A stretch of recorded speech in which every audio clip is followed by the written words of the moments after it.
So, as many people know,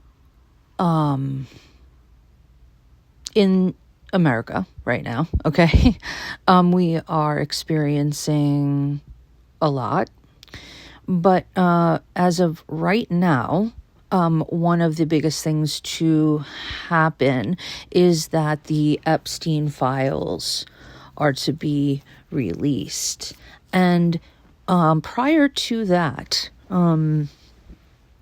there were emails that were released recently from that 23,000 page files, 23,000 something or other files. And here's the thing. I don't want to talk about that. What I want to talk about is Donald Trump. I want to talk about Donald Trump from a spiritual angle, me being somebody who is viewing this from many, many different angles. And what I want to tell you is this. It is not just girls, okay, that were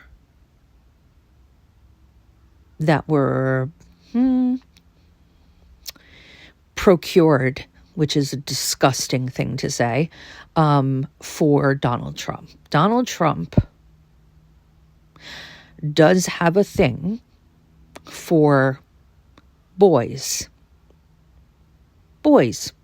in particular. But I think it can range, okay? It can range, and it does. What I want people to keep in mind is the influence that Donald Trump had in his early career with Roy Cohn. And I think that they probably knew each other prior, okay, to Trump even being of legal age. I could be wrong on that. But he taught Donald Trump things in his early career.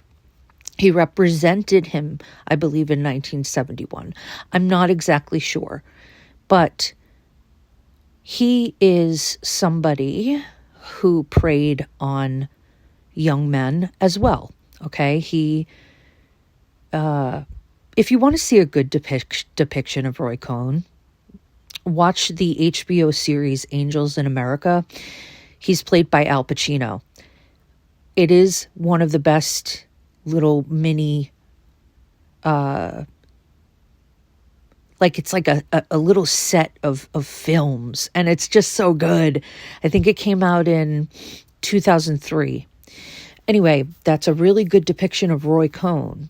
So if you want to take a look at a little bit deeper into his predations, you can see it there, or you can read about it online. I mean, these things aren't under lock and key. Roy Cohn was a bad guy, and he did a lot of bad things to a lot of innocent people or just people in general. But he definitely preyed on interns and younger men. I'm sure that he had a thing for underage men as well, boys as well. So I want to say that there was an influence there. Okay, Donald Trump and Roy Cohn being connected always put a big question mark over my head. When Donald Trump was running in his first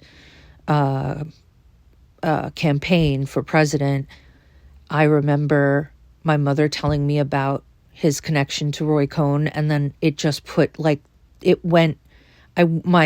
I started to receive things. And I was just like, I am not sure if the public can handle this. I don't know if I can even handle this. But right now, there's no ifs, ands, or buts about it, okay? And there's actually proof out there that Donald Trump had done things at Mar-a-Lago, okay? Way back in the day, okay? And was sued at least twice by the parents, okay, of the young boy who he hurt, and settled 3 million. I don't know. Just, I don't know if they settled or if it went forward, but there's dirt. There's a lot there that people don't know about. And I just want people to understand that these files, that the entirety of the Epstein files that are slated to be released because it passed the House and the Senate just last night, actually, you're going to see. You're probably going to be able to connect the dots. All right. I don't really know what to say beyond that. I just know how cycles like this go. So, what I perceive and what I'm shown spiritually about Donald Trump is that he is anybody who is existing to get to a place of power. Any person that's like a CEO or is up there, all right? And I don't want to say all of them, but a large majority of people who are in the highest position of power that you could possibly be in thrives on that power. It's a very antisocial personality disorder kind of thing, like sociopath kind of thing, narcissistic. But I hate to throw out those, overused terms, but there's a common thread there. If you want to be at the top and in power and in control, these are common profiles of people at the top, and Donald Trump is one of them. He likes to hurt other people. He has perversions. I feel very badly for his children because I don't know what they've experienced, but I can only assume that it is not good. This cycle that continued in the Trump dynasty, so to speak, is there's a lot that is hidden. There's so much that's hidden, and it's kind of hidden in plain sight, some of it. And now it's just, he is somebody that is that thrives on control, thrives on disturbing the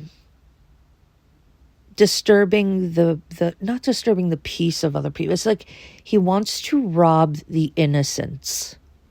He likes that feeling of robbing the innocence to feed himself. It's a level of control and power. And so all of it, girls, boys, whomever, okay, he has a chess move in mind to feed himself what he desires most. It's gross. It's disgusting. I don't even like sitting here talking about it. But sometimes I feel like I receive things that have to do with that kind of thing because, unfortunately, I understand it on a personal level because it happened in my childhood with certain people, before I was even able to speak. And it's also something that makes me hesitant, because I don't want to talk about these things. I don't want to talk about what other people and kids have endured. But I think it takes a brave person to come out and talk about their own stories. And I am not speaking for anybody who has been a victim of Donald Trump, but I definitely feel like there are going to be people that are going to come out and talk about their experiences. If they're locked under a non-disclosure agreement or something like that, then they obviously can't come out. But there's going to be people. There are going to be people coming out. Okay? So that's all I have for right now. I'll probably dive deeper into this soon. But until then.